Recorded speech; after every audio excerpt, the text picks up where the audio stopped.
students, in the previous lecture we have already discussed the concept of motivation as well as their different attributes. In this lecture we are going to discuss the various objective and importance of motivation. Let us start. First one, objectives of motivation. इसके क्या क्या motivation के क्या क्या उद्देश्य हैं. First one है to achieve objective of the organisation. जो भी ऑर्गेनाइजेशन का गोल है, जो भी टारगेट है, उसको अचीव हम तभी कर पाएंगे जब हम एम्प्लॉयज़ को प्रॉपरली तरीके से प्लानिंग करके चल रहे हैं, उनको प्रॉपरली तरीके से उनकी जॉब डिसाइड की हुई है, उनका ड्यूटी टास्क जो भी उनको काम करना है, और तभी हम ऑर्गेनाइजेशन को गोल को अचीव कर सकते हैं. Next one, to make proper use of human resources. जो भी हमारे पास एम्प्लॉयज़ हैं, जो भी हमारे पास वर्कर्स हैं, उनका प्रॉपरली तरीके से यूज़ तभी कर पाएंगे. जैसे फॉर एग्जांपल उनके इंटरेस्ट के अनुसार काम करना, उनके भी ओपिनियन जानना, ठीक है. उनसे समय समय पर जो है इंटीमेट करते रहना, उनकी जो भी ड्यूटीज़ वगैरह उनसे उनको बिल्कुल क्लेरिफाई करना, ठीक है. तो अगर हम एम्प्लॉयज़ का प्रॉपरली यूज़ नहीं कर पाएंगे, ह्यूमन रिसोर्स का यूज़ नहीं कर पाएंगे, तो कहीं ना कहीं हम अपने गोल को अचीव नहीं कर सकते हैं. तो at that case motivation is necessary.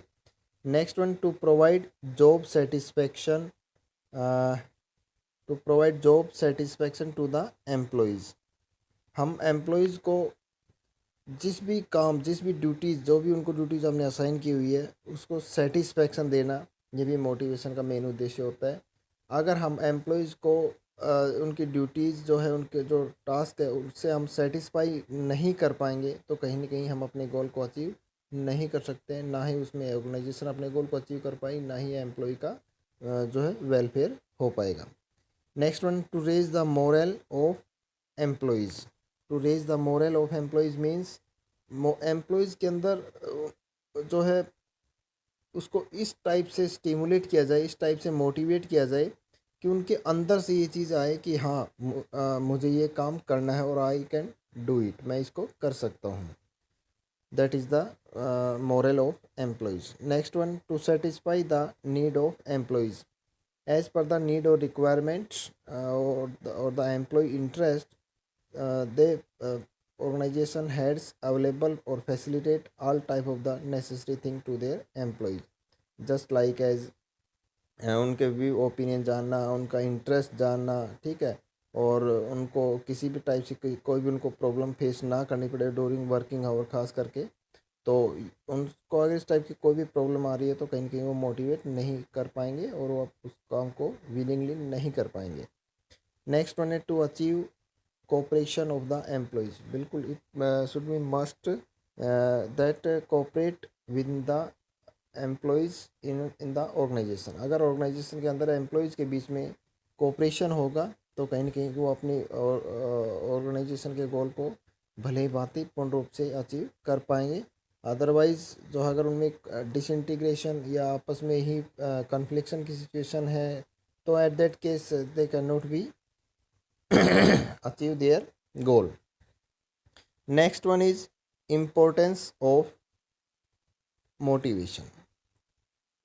Importance of motivation, first point is improvement in stability and continuity. देखिए, एक ऑर्गेनाइजेशन में एम्प्लॉयज़ तभी लंबे टाइम तक स्टेबल हो पाएगा, टिक पाएगा और कंटिन्यू काम कर पाएगा, अगर हम उसको समय समय पर मोटिवेट कर रहे हैं, विच में be in the form financially और नॉन फाइनेंशियली, ठीक है. Second one is proper use of the human resource. अगर हम एम्प्लॉयज़ को पूर्ण रूप से सेटिस्फाई कर पाएंगे उसकी जॉब से, उसके काम से, जो भी उसकी ड्यूटीज़ है, और उसकी समय समय पर जो भी उसको प्रॉब्लम फेस करनी पड़ रही है, उनको हम अगर उनका समाधान करेंगे, तो कहीं ना कहीं जो है मोटिवेशन हमारा इफेक्टिवली जाएगा. नेक्स्ट वन है इंटरेस्ट इन वर्क. देखिए, जब तक हम एम्प्लॉयज़ के अंदर इंटरेस्ट क्रिएट नहीं करेंगे, जो भी उनकी ड्यूटीज़ है, जो भी उनका टास्क है, उनमें इंटरेस्ट क्रिएट नहीं करेंगे, और इंटरेस्ट क्रिएट नहीं करेंगे, तो वे अपने गोल को अचीव नहीं कर सकते, वे 100% परफेक्शन वहाँ पर नहीं दे पाएंगे.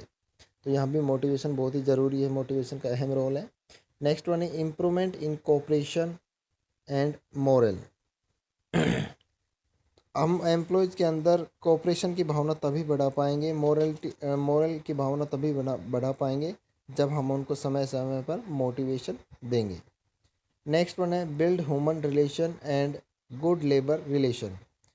अगर हमें एम्प्लॉयज़ के अंदर ड्यूरिंग वर्किंग आवर वर्कर्स के बीच में अगर कम्युनिकेशन इफ़ेक्टिवली होगा और इंटीग्रेशन होगा, तभी कहीं ना कहीं क्या है वो अच्छे से काम कर पाएंगे और ऑर्गेनाइजेशन अपने गोल को अचीव कर पाएगी। जब तक अच्छा रिलेशन क्रिएट नहीं होगा एम्प्लॉयज़ के बीच में, तब तक जो है एम्प्लॉयज़ ऑर्गेनाइजेशन के गोल को अचीव नहीं कर सकते।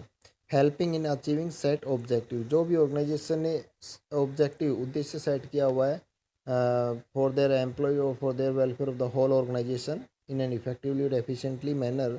और तब अगर हम एम्प्लॉयज़ को समय समय पर मोटिवेशन देंगे, उनको स्टिमुलेट करेंगे to do their work, to do their task, to do their duties, then they must always be achieve their objective. Thank you students.